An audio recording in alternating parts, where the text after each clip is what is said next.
Bonjour à toutes et à tous. Bienvenue sur KTV et Kwezi FM, le 106.9 pour un temps de parole, toujours en direct, à la radio et à la télévision. Hier, c'était Salim Naouda qui était sur ce plateau de la CGTMA où effectivement il évoquait un certain nombre de points sur cette grève qui dure depuis le 6 décembre, si je dis pas de bêtises, chez Balou. Aujourd'hui, c'est son directeur administratif et financier, pas de Salim Naouda, mais de Balou, qui est sur le plateau. Azad est avec nous. Azad, bonjour. Bonjour. Merci d'avoir accepté notre invitation. On le disait à l'instant encore. Depuis le 6 décembre, cette grève, ça dure, ça va bientôt faire 3 mois qu'il n'y a pas eu de recettes dans la boîte. Avant de parler de la suite de ce conflit, ma première question, elle se porte sur l'aspect économique. Vous en êtes où? Comment vous faites aujourd'hui? Il n'y a plus d'argent qui rentre. Alors, je vais m'expliquer. Viens dans le micro, Azad. Alors, je vais m'expliquer. C'est-à-dire que quand on dit qu'il n'y a plus du tout d'activité, c'est pas complètement juste. Puisqu'on a également ce qu'on appelle un entrepôt à Longoni qui ravitaille essentiellement, je dirais, les clients grossistes, les revendeurs. D'accord? Donc, c'est essentiellement du matériau et du BTB, du ciment. Donc, ça fonctionne à peu près correctement. Mais c'est une autre société? Non, c'est la même société. C'est la même société, mais parce qu'on a plusieurs activités. Comme vous le saviez, il y a les matériaux, il y a les scooters, il y a l'électroménager, il y a la départements différents dans la même société. C'est des différentes activités. Oui. Différentes activités dans le domaine. Mais enfin, c'est la même structure. Donc, hormis la prestation de Balou Transport, qui elle est une société à part. Complètement à part, et que je reviendrai sur le propos de M. Naouda hier, qui n'était pas correct. Donc là, cet entrepôt-là, il fonctionne à peu près correctement. Sauf que ça nous permet un petit peu, si vous voulez, de couvrir un certain nombre de charges de structure. Voilà. Donc ça permet. Deuxièmement, on a fait des efforts nous-mêmes, puisqu'on avait quand même un certain nombre de créances à l'extérieur, pendant cette période-là, puisqu'on avait un encours client qui était relativement élevé. Donc on a essayé de récupérer de façon à pouvoir, si vous voulez, ne pas être trop dans le rouge au niveau de la trésorerie. Et de l'autre côté, demander également, avec des fournisseurs avec qui nous avons des partenariats depuis plus de 10, 15, 20 ans, de demander un certain nombre de reports, si vous voulez, d'échéance. Et de l'autre côté, on a complètement, si vous voulez, ralenti l'approvisionnement. D'accord. Donc ça permet, si vous voulez, de trouver un petit équilibre, mais ça reste quand même momentané. C'est-à-dire que si ça perdure, on va droit dans le mur, à un moment ou à un autre, comme vous le dites, puisque si l'activité... oui, voilà. Donc là, pour l'instant, on essaie de trouver un certain équilibre, de façon à ce que le temps de trouver des solutions pour pouvoir mettre un terme à ce conflit. Alors, pour finir sur l'aspect économique de l'entreprise, après on va parler de la grève. Zavdar, Balou avait annoncé dans les colonnes de France Mayotte Matin, sur ce plateau, au téléphone, qu'il y aurait très certainement une procédure qui serait mise en place au 1er février, soit un plan de sauvegarde, qui est la première étape, soit un RJ, un redressement judiciaire, et on arrive à fin février, c'est toujours pas le cas. Ça veut dire quoi? Ça veut dire que c'était un coup de bluff? Ça veut dire que c'était une histoire de mettre un coup de pression? Ou alors il y a des solutions qui ont été trouvées? Non, c'est pas un coup de bluff. Alors, M. Balou, c'est un dirigeant d'entreprise. Oui. Donc, tout dirigeant d'entreprise, il est visionnaire, c'est-à-dire qu'il voit très vite ce qui va lui arriver. Quand il y a un cyclone qui arrive en face, donc il agit tout de suite. Oui. Donc, les propos qu'il a tenus, c'est tout à fait parce que, mais pour nous, c'est un peu en décalé. Vous comprenez?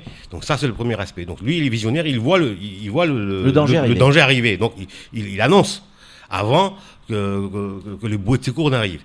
Entre-temps, on a essayé de trouver des solutions aussi, bien comme je viens de vous expliquer, entre les fournisseurs, les partenaires, les clients, la banque, et puis essayer de trouver des créneaux par rapport aux ventes des matériaux et des BTB. Sachant qu'aujourd'hui, on a un autre problème qui vient et qui nous tape dessus de plein fouet avec la crise de l'eau. On ne peut pas vendre de ciment puisqu'il y a réquisition. Donc il y a une baisse de chiffre d'affaires là aussi. Donc on est inquiet là, parce que c'est le seul point. C'est la double peine là. Voilà, donc là, c'est le seul point qui fonctionnait à peu près, puisqu'on a, comme tout le monde le sait, un bateau de ciment qui vient d'arriver, donc on a un stock qui est énorme qui vient d'entrer.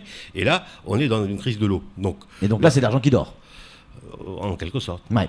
On va parler de la grève et les propos de Salim Naouda, où il évoquait assez clairement certains reproches qui vous fait, pas vous personnellement, mais à Balou, et notamment pour avoir une vision de la situation financière de l'entreprise, pour que les syndicats et donc les salariés puissent juger eux aussi, en tout cas avoir leur avis sur la situation financière de l'entreprise. Il reproche à Balou que les comptes n'aient pas été déposés depuis 2013, je crois, si ma mémoire est bonne.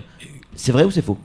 C'est complètement faux, puisque aujourd'hui, avec toutes les nouvelles technologies de l'information, tous les services sont liés. Quand vous êtes à la FIS, le fisc sait ce que le Pôle emploi a fait, le Pôle emploi sait ce que la Sécurité sociale a fait.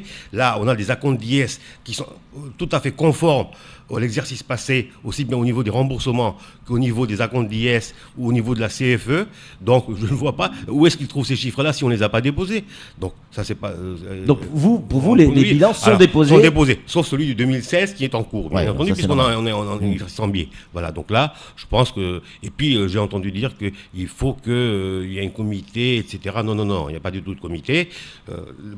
L'information que M. Naouda a, elle est complètement fausse. Il faut qu'elle est vérifiée, les dires et les propos, puisque Balou Transport et Balou Centre sont deux structures bien différentes, et que de surcroît, les associés ne sont pas les mêmes. Donc voilà. Donc, pourquoi ne pas leur donner, puisqu'ils peuvent l'avoir a priori au tribunal de commerce ou ailleurs, avoir les bilans, parce que c'est public d'une entreprise, pourquoi ne pas leur donner directement ce qui pourrait faire taire la rumeur ?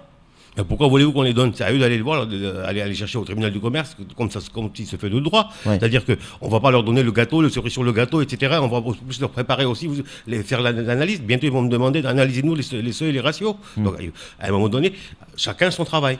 Il faut qu'on soit carré, et puis, clair, et puis dans les règles. Ouais. Des salariés vous aurez contacté, en tout cas on en a eu un courrier, un document, des salariés vous aurez contacté par écrit et vous aurez dit qu'ils souhaitent arrêter la grève. Il y en aurait 7 ou 8 selon nos informations. Est-ce que vous avez, vous de votre côté, plus d'infos là-dessus ? Tout à fait. Donc j'ai reçu avant-hier un représentant de Balou Transport, la structure qui est complètement séparée, mais qui sont emmêlés par manipulation et empêtrés dans cette histoire avec Balou Strand, alors qu'ils n'ont pas de délégués, ils n'ont pas de représentants parce qu'ils sont inférieurs à 9 personnes. Donc eux, soudainement, là, ils se retirent du groupe. Alors, je ne sais pas ce qui s'est passé entre eux, ça ne me regarde pas. Toujours est-il qu'un représentant de cette équipe est venu me voir en me présentant comme quoi il souhaitait reprendre le travail. La totalité de l'effectif de la structure. Alors. Là, on parle de Balou Transport. Hein ? Tout à fait. Donc moi, ce que j'ai fait à ce moment-là, les personnes, je ne les ai pas vues, c'est une lettre manuscrite de la part d'une seule personne. J'ai dit, je ne peux pas faire de protocole séparé ou partiel à droite, à gauche. Il faudrait que les personnes concernées me fassent un courrier comme quoi ils souhaitent reprendre l'activité, qu'ils arrêtent, ils sont donc non grévistes à partir d'aujourd'hui. Et puis à ce moment-là, ils réintègrent l'entreprise, il n'y a pas de problème. Et là, c'est le cas, il y a 7 personnes qui ont repris le travail aujourd'hui. Donc là, c'est en cours, j'ai demandé à ce qu'ils me fassent un papier, donc j'attends, peut-être que dans la journée ou demain, ça va être fait. Donc je suis dans cette attente-là.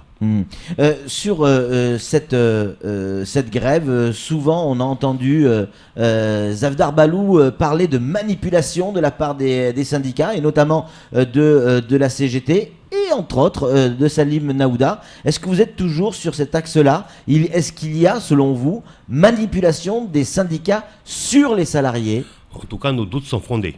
Alors je m'explique. La première fois qu'on a eu la réunion à la DIECT, la réunion officielle, la première, parce que j'ai eu d'autres réunions internes avec les syndicats, et ça aussi c'est faux ce qu'elle a dit M. Naouda, que j'ai jamais reçu le syndicat, c'est complètement faux. Je les ai reçus chez moi en plus, donc j'ai des preuves. Donc ça c'est autre chose, c'est les réunions internes. Mais la première réunion officielle sous l'autorité de la DIECT a eu lieu le 16 décembre, et à ce moment-là, d'ailleurs M. Salim Naouda était en retard, on était obligé de l'attendre. Donc vous voyez un petit peu. Ouais. Donc, et à ce moment-là, à la fin, ils exigeaient la présence physique. Donc finalement, on a trouvé un compromis comme quoi un appel téléphonique se serait effectué entre un représentant de la CGT, M. Zavdar Balou, ça a été fait, il n'y a pas eu de souci. Et eux, à la sortie, ils étaient d'accord sur un certain nombre de points pour pouvoir signer un protocole de fin de conflit. Oui. Voilà. Donc on est sorti comme ça, et Maître Kamardine, qui m'a assisté, était là. On était tous d'accord, et même la DIECT était surprise que, effectivement, ça s'est vite et très bien passé. Au bout de 2 heures, c'était réglé. Oui. Sauf que dans les 24 heures, ils ont changé d'avis. Oui. Ça, c'est la première fois. La seconde fois, ils ont exigé, ce qui est faux, là aussi c'est faux que M. Zavdar Balou prenne l'avion et il part, il revient. Non, pas du tout. Comme sa présence physique a été exigée, alors qu'il avait des engagements à honorer à Paris, donc il est revenu le 22 décembre. À ce moment-là, qu'est-ce qui s'est passé ? On a convoqué en interne les délégués et les salariés. Dans un premier temps, ça a été accepté. Puis, au bout de 24 heures, refus. Voilà. La troisième fois, cette fois-ci, M. Safdar Balou est revenu. Le 4 février, c'est récent.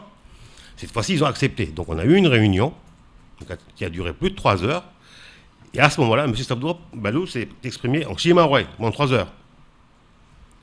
À la sortie, certains étaient tellement confiants qu'ils disent ils ne voulaient plus signer de papier, ils disent on reprend le travail tout de suite. Non, on ne fait pas comme ça. Il y a un protocole à signer. Allez à la base, on vous fait le compte-rendu de ce qui a été dit.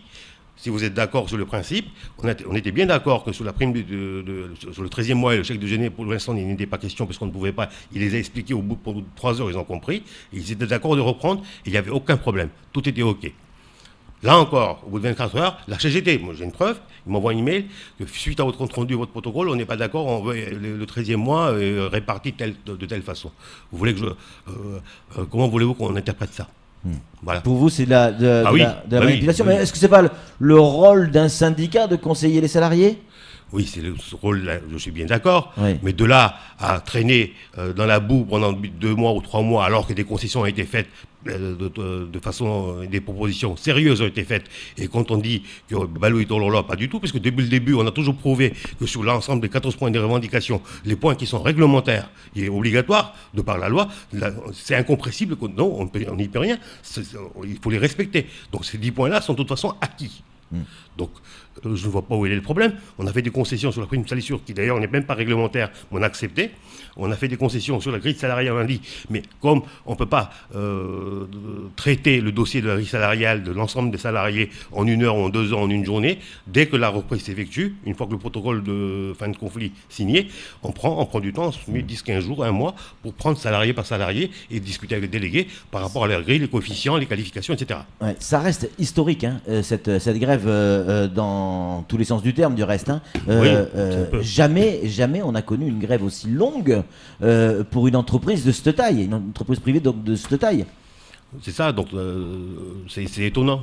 C'est étonnant qu'au bout de 3 mois, on n'arrive pas à trouver une solution. C'est là que je me dis, il y a un truc qui nous, médias et observateurs, nous échappe. Alors, combien de fois on a envoyé des comptes rendus, combien de fois on a envoyé des protocoles de fin de conflit par rapport aux réunions qui ont été faites, même la CCC, la commission de conciliation du conflit, c'est du jamais vu, ça n'existe pas en France. Normalement, quand on rentre dans une CCC, au bout de 3 heures, 4 heures, 6 heures, 18 heures, mais en tout cas, vous sortez avec un protocole, quelque chose à la fin, au bout. Ouais. Là, on arrête, on revient, c'est pas ce qui rejette en bloc par moment. Et de plus, je vais apporter une précision que chaque fois qu'on est eu à la DIECT et 3 réunions de CCC, les représentants de la CGT, ils changent, ils s'interchangent. C'est plus les mêmes personnes. Donc on ne sait pas qui fait quoi. Samuel Baucher, le rédacteur en chef de France Mayotte Matin, a une question à vous poser. Oui, sur les 14 points de revendication, si je ne me trompe pas, il y en a eu 12 qui ont été acceptés. C'est ça. Est-ce que aujourd'hui, vous avez toujours les moyens de les mettre en place? Malheureusement, on ne les a plus. Malheureusement, on ne les a plus parce que ça a trop duré. Donc, on les a fait comprendre que maintenant, plus le temps passe, au fil de temps, c'est pas de menace, c'est pas du chantage, hein, mais c'est tout à fait logique qu'au fil du temps, les moyens financiers, ça fait, automatiquement, il va falloir retirer tout ce qui est non obligatoire. Je dis bien non obligatoire. Tout ce qui est réglementaire, on n'a pas le choix, c'est incompressible, et on est sous contrôle de la DIECT, de la loi, on les respecte. Quid de cette en conclusion de cette société qui doit être créée au sein de Balou, qui permettrait de redémarrer une activité? Vous avez plus d'informations là-dessus? Alors, j'ai pas très bien compris la question. C'est-à-dire la nouvelle structure qui a été. Il y a une nouvelle structure qui est en cours, qui permettrait de redémarrer Balou. Alors là, je répète encore une fois, c'est-à-dire que avant la grève, bien avant 6, 7, 8 mois avant la grève, il était prévu d'un changement dans la répartition du capital avec un retrait d'un des dirigeants. À partir de là... Notamment le frère de Safdar. Tout à fait. Voilà. Donc, à partir de là, on a été voir, les juristes et les experts, la manière la plus sage de se séparer de façon à ne pas avoir des chocs au niveau du quotidien de l'entreprise, de façon à ce que M. Safdar-Balou puisse reprendre. Alors, est-ce qu'il y a un autre partenaire qui va venir? Oui, non. Si c'est étranger à la famille, je ne sais pas. S'il a les moyens de les prendre? Oui, non. Quelles sont les échéances pour payer l'actionnaire partant, etc. Quelle est la nouvelle forme? Parce que maintenant, il y a des SAS juridiquement qui sont un peu plus faciles au niveau des assemblées pour faire des signatures, au lieu de la SRL, quand on est gérant. Société anonyme simplifiée. Voilà, etc. Donc, on était en discussion là-dessus. Voilà, donc c'est ça. Là, entre-temps, la grève, bon, le mouvement s'est soulevé. Donc là... Donc vous dites qu'il n'y a pas de lien entre la grève et cette nouvelle société qui va reprendre l'activité. Même si, effectivement, Safdar Balou, comme vous disiez très justement tout à l'heure, c'est un visionnaire et qui voit avant tout le monde. Donc, de toute façon, il était clair qu'on n'allait pas lâcher les salariés, parce que tel qu'ils pensent, tel que le rumeur circule, que comme quoi ils vont fermer ça, ils vont ouvrir un autre arrêt. Non, c'était prévu avant. Et de toute façon, tous les contrats de travail qui sont là, on doit les reprendre. Oui, tout à fait. C'est la loi. Merci beaucoup Azad d'être venu sur ce plateau et d'avoir éclairci un petit peu la situation. On y voit un petit peu plus clair. Allez, c'est tout pour ce temps de parole. Tout de suite, la suite de nos programmes.